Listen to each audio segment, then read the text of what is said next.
اس دین کی نصرت اور تائید کی صورت میں، اس کی تبلیغ کی صورت میں۔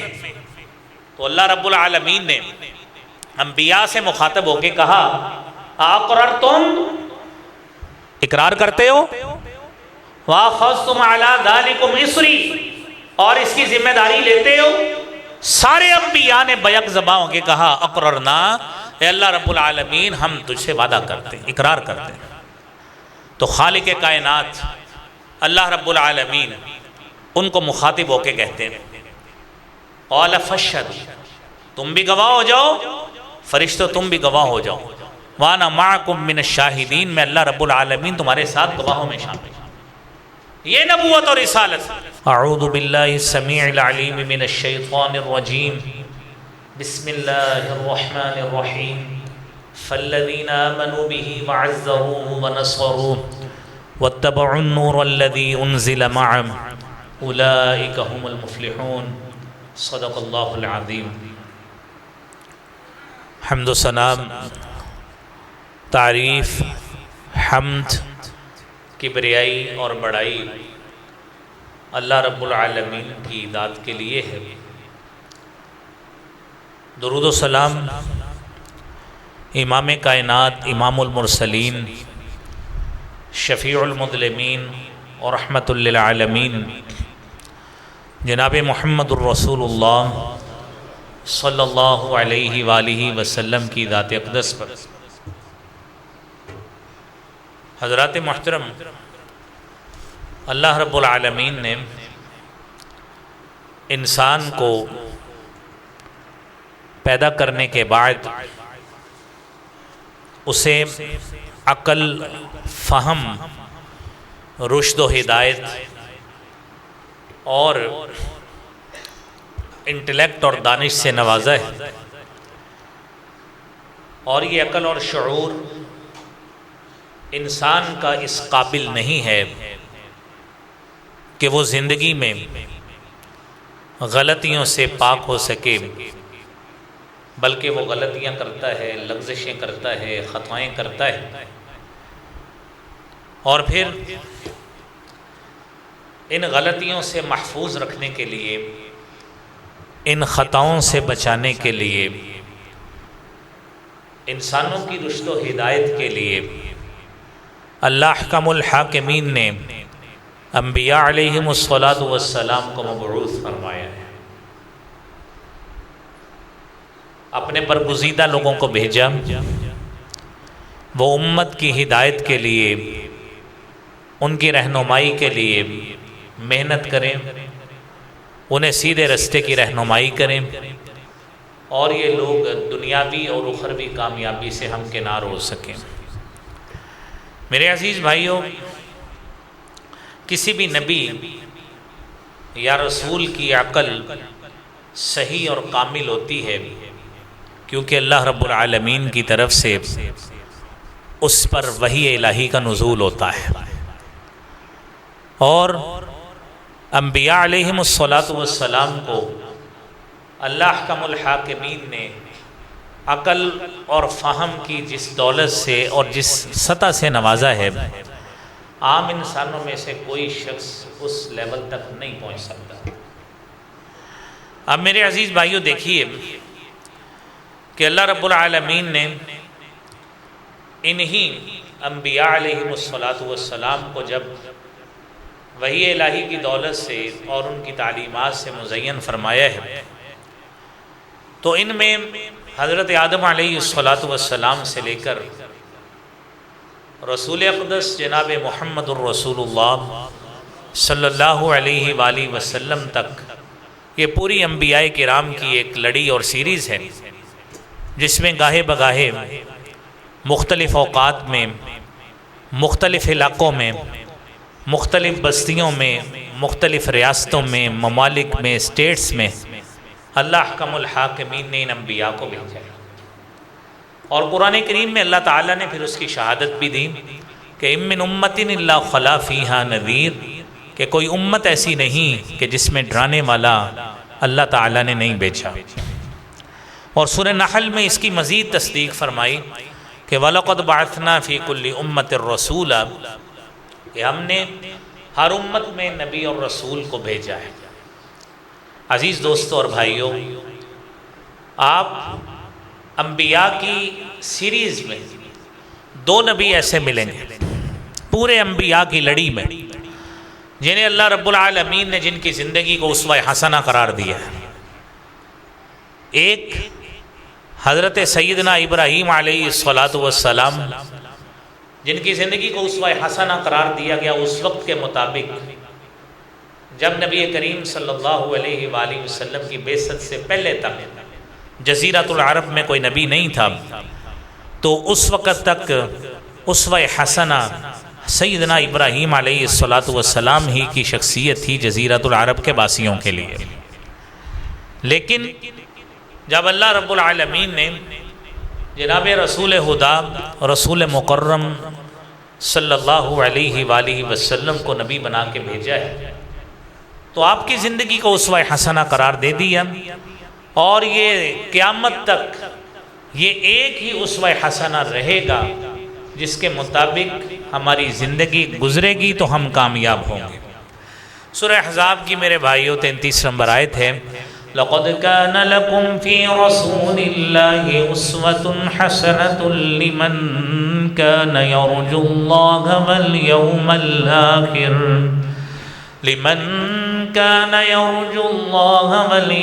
الْآخِرَ وَذَكَرَ اللَّهَ كَثِيرًا۔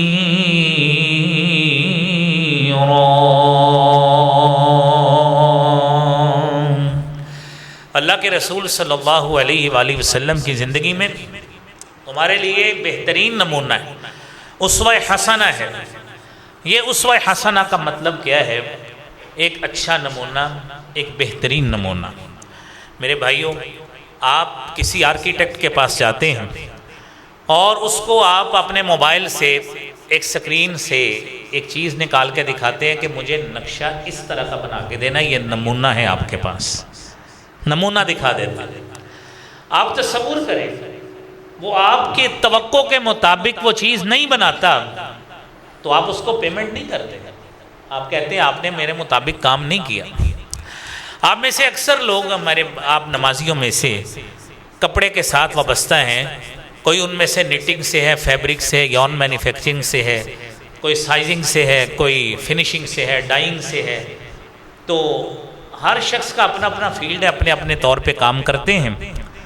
آپ تصور کریں، جب آپ ایک پیٹرن نمونہ اپنے اس شخص کو جس سے آپ نے وہ مال بنوانا ہے، وہ آپ کو آپ کی توقع کے مطابق کام نہیں کر کے دیتا، تو آپ کیا کہتے ہیں کہ یہ مال مجھے قبول نہیں ہے، اس کی پیمنٹ میں نہیں کروں گا، میں نے آپ کو فلاں چیز کہی تھی، آپ نے اس کے مطابق نہیں بنا کے دی، لہذا میں آپ کو پیسے نہیں دوں گا، یہ اپنا مال اٹھا لیں۔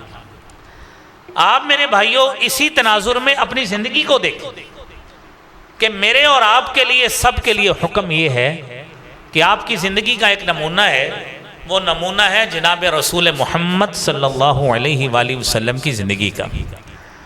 آپ کی عبادت، نماز ہو، روزہ ہو، زکوٰۃ ہو، حج ہو، جہاد ہو، کوئی بھی عبادت ہو، آپ کے معاملات وہ گھریلو معاملات ہوں، بیوی بچوں کے ساتھ ہوں، رشتہ داروں کے ساتھ ہوں، ہمسایوں کے ساتھ ہوں، تجارتی معاملات ہوں، زندگی کا کوئی پہلو ایسا نہیں ہے کہ جس میں رسول کریم صلی اللہ علیہ وآلہ وسلم کی طرف سے رہنمائی موجود نہیں ہے۔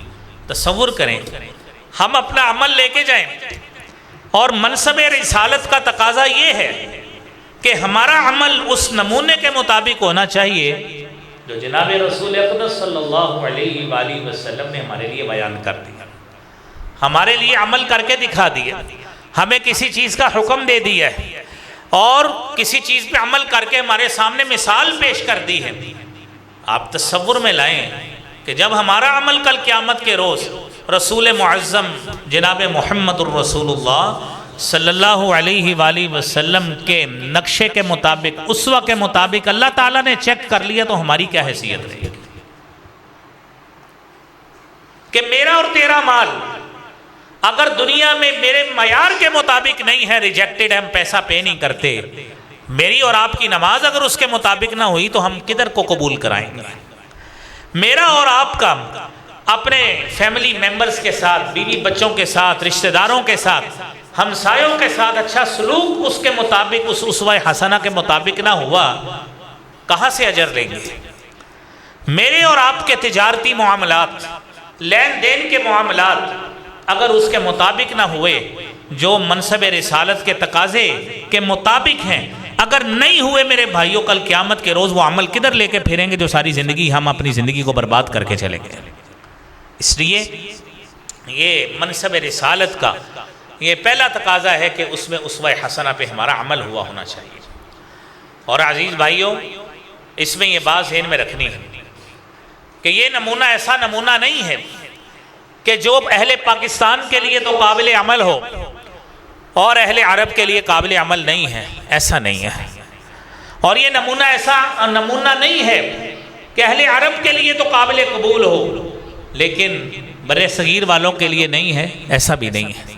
میرا خالق و مالک سورہ سبا میں 28 نمبر آیت میں فرماتا ہے وَمَا أَرْسَلْنَاكَ إِلَّا كَافَّةً لِلنَّاسِ بَشِيرًا وَنَذِيرًا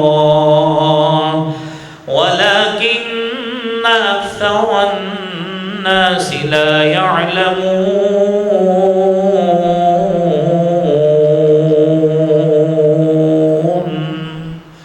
اے نبی صلی اللہ علیہ وآلہ وسلم، ہم نے آپ کو مشرق والوں کے لیے نہیں بھیجا، مغرب والوں کے لیے مختص کر کے نہیں بھیجا، شمال والوں کے لیے مختص کر کے نہیں بھیجا، نہ جنوب والوں کے لیے مختص کر کے بھیجا ہے، نہ آپ کو اہل عرب کے لیے مختص کر کے بھیجا، نہ اہل عجم کے لیے۔ آپ کو جگہ کے اعتبار سے بھی مشرق و مغرب، شمال و جنوب، جہاں پہ بھی انسان بسیں کہ اب سب کے لیے نبی اور رسول ہیں۔ اور سابقہ انبیاء، جب کوئی ایک نبی چلا جاتا تھا دوسرا نبی آ جاتا تھا تو پہلے نبی کی نبوت اس علاقے میں ختم ہو جاتی تھی، اب نئے نبی کی نبوت اور رسالت چلے گی۔ اللہ رب العالمین نے کافۃ للناس کے دو مفہوم ہیں، یہ بات مد نظر رکھیں۔ جس طرح پہلے انبیاء ایک جگہ کے لیے محدود ہوتے تھے، تصور کریں ایک طرف حضرت موسیٰ بھی پیغمبر ہیں، حضرت ہارون بھی پیغمبر ہیں، حضرت شعیب بھی پیغمبر ہیں، ایک طرف ابراہیم پیغمبر ہے، دوسری طرف ان کے بھتیجے حضرت لوط بھی پیغمبر ہیں۔ یہ پہلے ہوتا تھا، ایک علاقے کا ایک نبی، دوسرے علاقے کا دوسرا نبی، تیسرے علاقے کا تیسرا نبی۔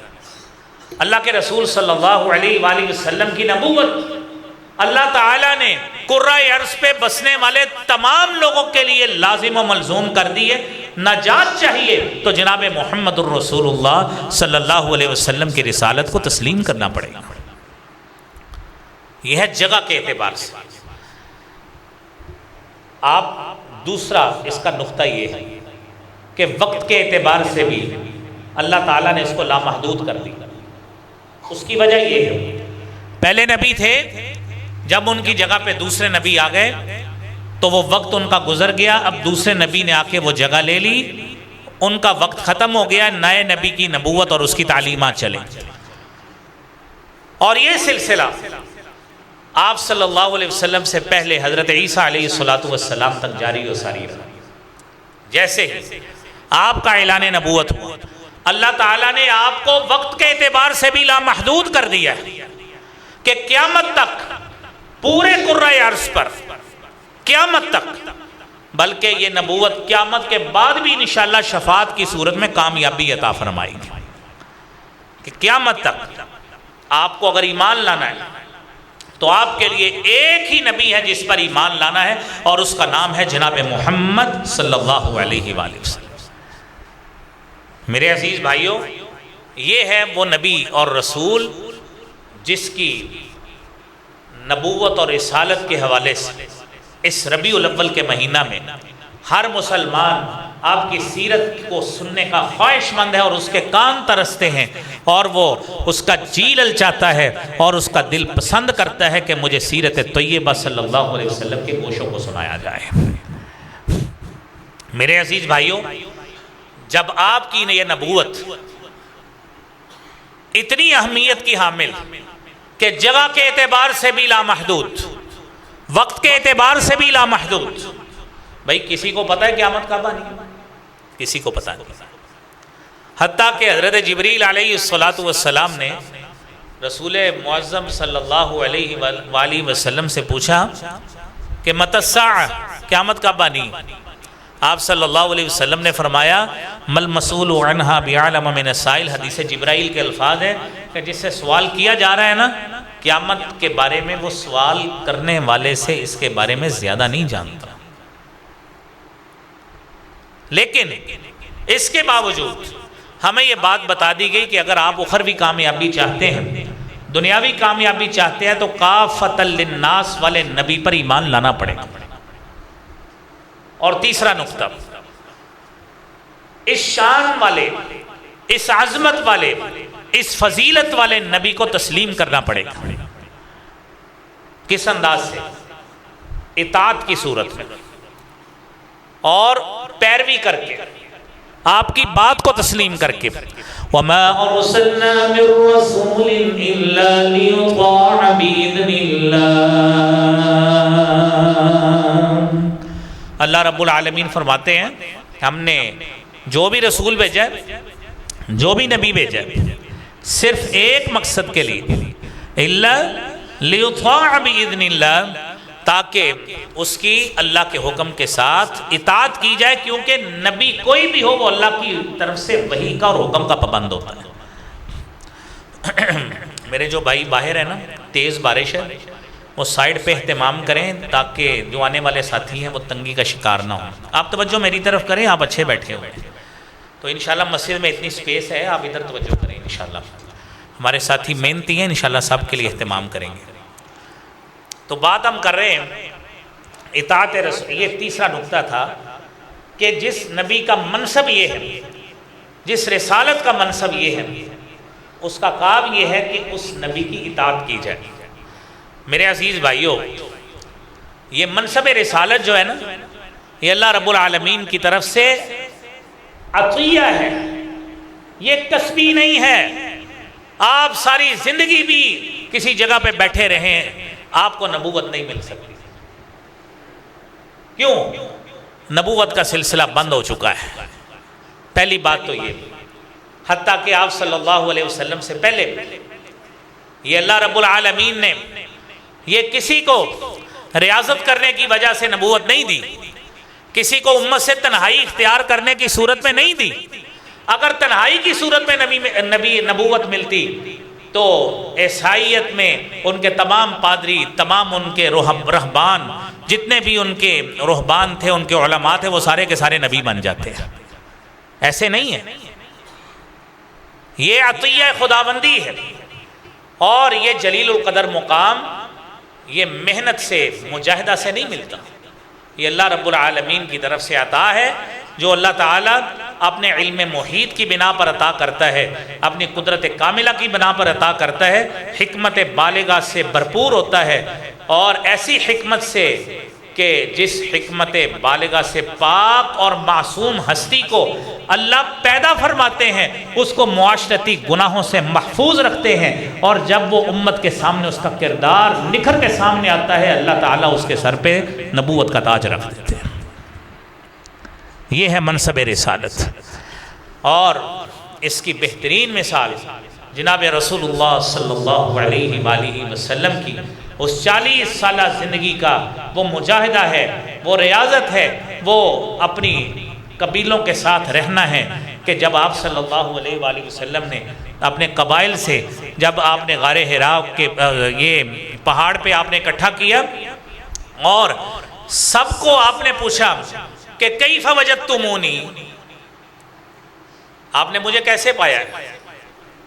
تو سب نے بیک زباں ہو کے کہا ما جربناک الا صدقا، ہم نے آپ کو مجسمہ صداقت ہی پایا ہے، جتنی زندگی آپ کو دیکھا ہے آپ نے صداقت اور دیانت کا مجسمہ ہی آپ کو پایا ہے، اس کے علاوہ ہم نے آپ میں کوئی خامی دیکھی ہی نہیں ہے، خوبیاں ہی خوبیاں دیکھی۔ یہ کردار کی وہ عکاسی تھی، یہ وہ کردار تھا جو پیش کیا ہے حبیب کبریا جناب محمد الرسول اللہ صلی اللہ علیہ وآلہ وسلم۔ میرے عزیز بھائیوں، میں نے آپ سے بات کی کہ یہ نبوت اور رسالت یہ اللہ رب العالمین کی طرف سے، یہ کسبی نہیں ہے کہ آپ کما کے حاصل کر لیں، نہیں ہوتا۔ میرا خالق و مالک خود فرماتا ہے سورہ بقرہ کی 105 نمبر آیت میں، واللہ یختص برحمتہ من یشاء واللہ ذو الفضل العظیم۔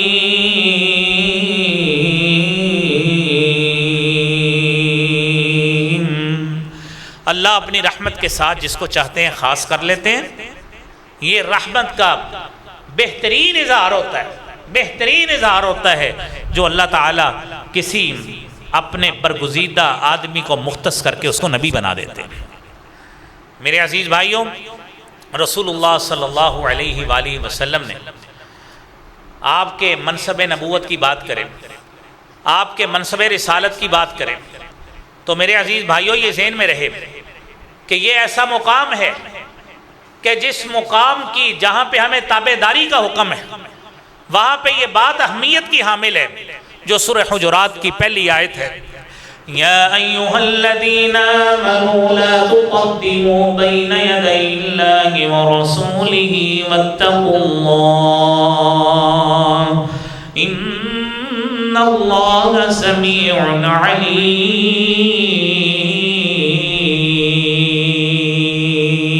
علیم۔ اے ایمان والو، زندگی آپ کی اس طرح ہونی چاہیے کہ آپ نے رسول مکرم، رسول معظم جناب محمد مصطفیٰ صلی اللہ علیہ وآلہ وسلم کی پیروی کرنی ہے۔ آپ کے برابر نہیں آپ چل سکتے، نہ آگے نکل سکتے۔ لا تقدموا، آگے نہیں بڑھنا، آپ صلی اللہ علیہ وآلہ وسلم کے پیچھے چلنا ہے، آپ کی تابع داری کرنی ہے، آپ کے ان نقوش کی پیروی کرنی ہے جو نقوش جناب حبیب کبریا جناب محمد الرسول اللہ صلی اللہ علیہ وآلہ وسلم نے اپنی تعلیمات کی صورت میں چھوڑے، جو آپ نے تعلیمات اور سنت کی صورت میں چھوڑے ہیں، ان کی پیروی کرنی ہے۔ اور میرے بھائیوں، یہ منصب رسالت یہ اللہ رب العالمین کی ایسی عطا ہے کہ جس میں وہ خالق کائنات اپنے جس نبی کو چاہے وہ بسا اوقات وہ مستقبل کی غیب کی خبریں اللہ تعالیٰ بتا دے، وہ اللہ رب العالمین اس چیز پہ بھی قدرت رکھتا ہے۔ وَمَا هُوَ عَلَى الْغَيْبِ بِضَنِينٍ۔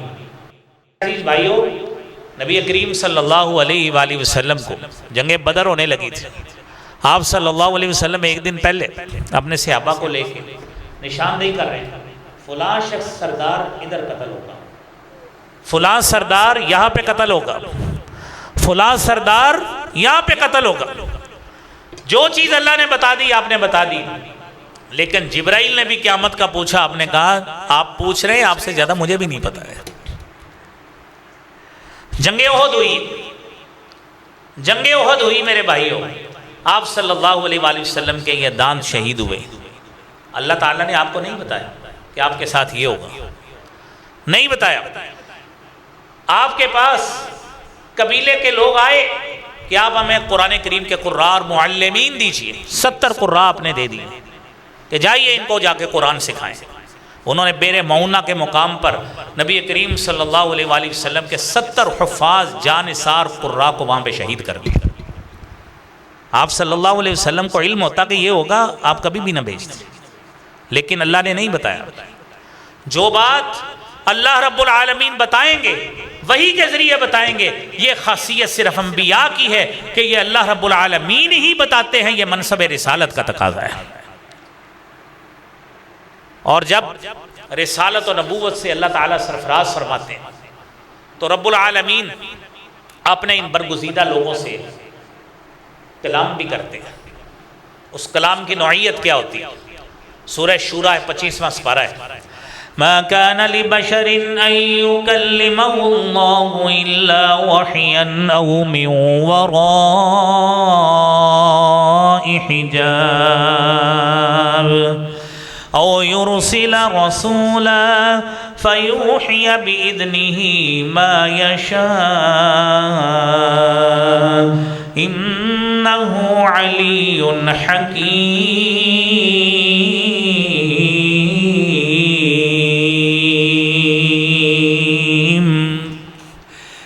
بشر کے لیے یہ لائق ہی نہیں، یہ ممکن ہی نہیں۔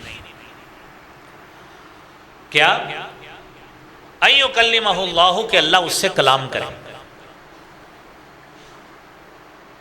سوائے ان برگزیدہ لوگوں کے جو اللہ تعالیٰ نے انبیاء اور رسولوں کی صورت میں جنہیں چن لیا۔ کلام کی 3 صورتیں، الا وحیاً، اللہ تعالیٰ دل میں بات ڈال دیں، وحی کر دیں۔ یہ بیداری کی حالت میں بھی ہو سکتی ہے، نیند کی صورت میں بھی ہو سکتی ہے۔ انبیاء کو آنے والا جو خواب ہوتا ہے وہ وحی پہ مشتمل ہوتا ہے۔ انبیاء کو خواب میں شیطان مل کر وسواس نہیں ڈال سکتے جو ہمیں ڈالتے ہیں، آپ کو ڈالتے ہیں۔ لہذا یہ وحی کی پہلی قسم ہے جس کی آگے 2 قسمیں نکلی۔ حالت بیداری میں بھی وحی ہوتی ہے، حالت نیند میں بھی ہو سکتی ہے۔ اور پھر اس کے بعد او من وراء حجاب، اللہ تعالیٰ نوری پردوں کے پیچھے کلام کرتے ہیں۔ وکلم اللہ موسیٰ تکلیما، اللہ تعالیٰ نے حضرت موسیٰ علیہ السلام سے کلام کیا۔ کہاں پہ کیا؟ کوہ طور پہ کیا۔ کیسے کیا؟ پردوں کے پیچھے کیا۔ جب حضرت موسیٰ علیہ السلام نے ایک دن کہہ دیا کہ اللہ رب العالمین میں نے آپ کو دیکھنا ہے، تو اللہ رب العالمین نے فرمایا لن ترانی، آپ ہرگز مجھے نہیں دیکھ سکتے۔ اور عزیزو، یہ تقید ثقیلہ کا صیغہ ہے کہ جس کا معنی ہوتا ہے ہرگز یہ عمل نہیں ہوگا۔ تو حضرت موسیٰ نے کہا میں نے دیکھنا ہے، تو اللہ نے کہا انظر الی الجبل، 9ویں سپارے میں یہ واقعہ موجود ہے۔ انظر الی الجبل، جائیے پہاڑ کی طرف دیکھیے، ان استقر مکانہ فسوف ترانی، اگر پہاڑ اپنی جگہ پہ ٹھہرا رہا تو عین ممکن ہے آپ بھی دیکھ لیں گے۔ میرے اللہ نے فرمایا فلما تجلی ربہ للجبل، جب اللہ نے اپنے نور کی تجلی ڈالی ہے، جعلہ دکن، اس نور کی تجلی کو پہاڑ برداشت ہی نہیں کر سکا، اور اس پہاڑ کو موسیٰ برداشت نہیں کر سکے۔ جعلہ دکن، پہاڑ ریزہ ریزہ ہو گیا۔ اس منظر کو دیکھ کر حضرت موسیٰ علیہ السلام بے ہوش ہو کر گر پڑے۔ فلما افاقا، افاقہ ہوا، قال سبحانک، کہنے لگے اللہ تبت الیک، میں رجوع کرتا ہوں اپنی بات سے، آئندہ نہیں کہوں۔ یہ منصب رسالت کا تقاضا ہے کہ اللہ رب العالمین کلام تو کرتے ہیں لیکن رؤیت الہی جو ہے وہ انبیاء کے لیے بھی نہیں ہے۔ یہ قرآن کریم کی آیت اس بات کی شہادت دیتی ہے۔ کلام کا تیسرا موڈ یہ ہے او یرسل رسولا، کہ اللہ رب العالمین فرشتہ بھیجتے ہیں اور فرشتہ آ کر الہامی پیغام اس نبی کو کنوے کرتا ہے جسے اللہ تعالیٰ نے اپنا برگزیدہ شخص چنا ہوتا ہے نبوت کے ساتھ۔ وہ فرشتہ آتا ہے اللہ کی طرف سے، اللہ کا پیغام اس نبی تک آگے پہنچاتا ہے۔ میرے عزیز بھائیوں، منصب رسالت کے متعلق یہ بات ذہن میں رکھیں۔ نمبر 1، جب آپ نے حبیب کبریا جناب محمد مصطفیٰ صلی اللہ علیہ وآلہ وسلم کی رسالت کو تسلیم کیا، پہلی بات یہ ہے کہ اللہ اور اس کے رسول صلی اللہ علیہ وسلم کے فیصلے کے بعد کسی بھی شخص کو یہ منصب نہیں دیا جائے گا کہ اس کا فیصلہ قبول کیا جائے۔ فیصلہ قبول ہوگا اللہ تعالیٰ کا اور جناب رسول اللہ صلی اللہ علیہ وآلہ وسلم، پہلی بات۔ اور اس کی شہادت قرآن کریم میں اللہ تعالیٰ نے دی ہے، فَلَا وَرَبِّكَ لَا يُؤْمِنُونَ حَتَّى يُحَكِّمُوكَ فِي مَا شَجَرَ بَيْنَهُمْ ثُمَّ لَا يَجِدُوا فِي أَنفُسِهِمْ حَرَجًا مِّمَّا قَضَيْتَ وَيُسَلِّمُوا تَسْلِيمًا۔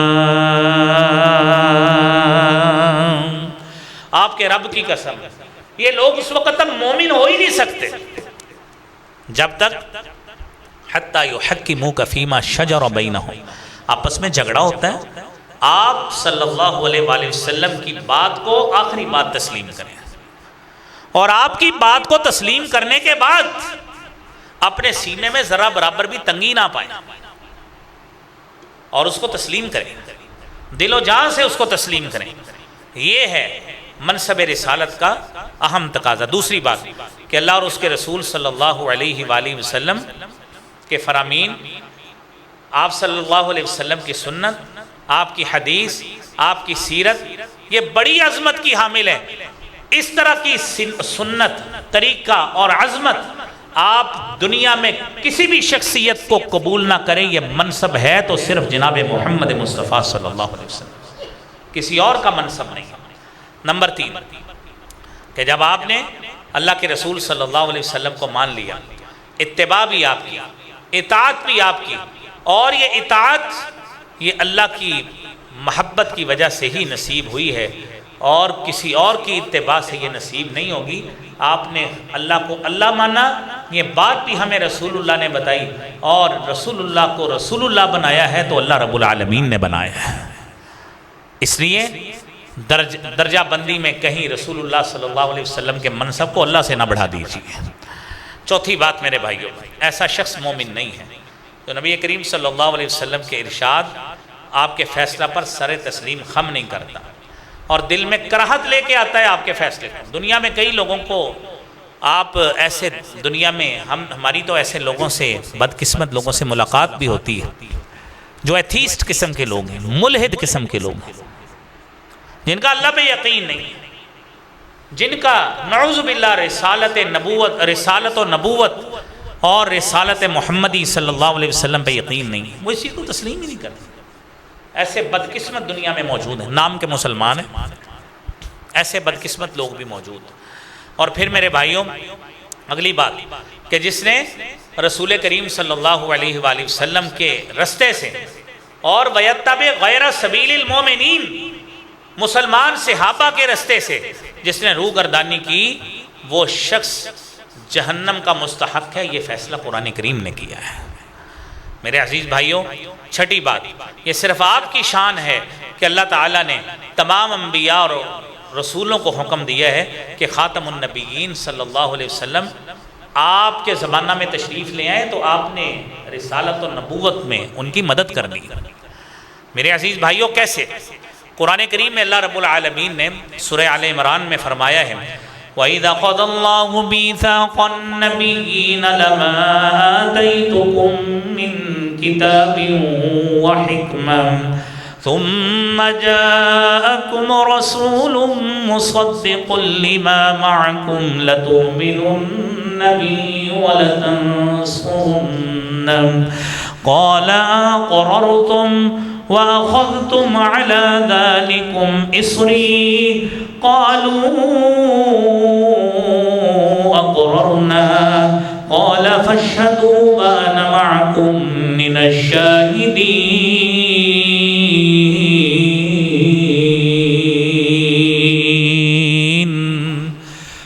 اللہ رب العالمین نے الست کا وعدہ لی کہ انبیاء اور رسول کی جماعت، یاد رکھنا میں نے آپ کو تو کتاب و حکمت سے، نبوت سے نوازا ہے، اگر تمہاری نبوت کے درمیان ایک ایسا نبی آ جائے، لَتُؤْمِنُنَّ بِهِ، مجھ اللہ رب العالمین سے وعدہ کرو کہ اس پر ایمان ضرور لے کے آنا ہے، وَلَتَنصُرُنَّ، اور اس کی ضرور مدد کرنی ہے۔ وہ مدد دین کو غالب کرنے کی صورت میں، اس دین کی نصرت اور تائید کی صورت میں، اس کی تبلیغ کی صورت میں۔ تو اللہ رب العالمین نے انبیاء سے مخاطب ہو کے کہا، اقررتم، اقرار کرتے ہو، واخذتم علی ذلکم اصری، اور اس کی ذمہ داری لیتے ہو۔ سارے انبیاء نے بیک زباں ہو کے کہا، اقررنا، اے اللہ رب العالمین ہم تجھ سے وعدہ کرتے ہیں، اقرار کرتے ہیں۔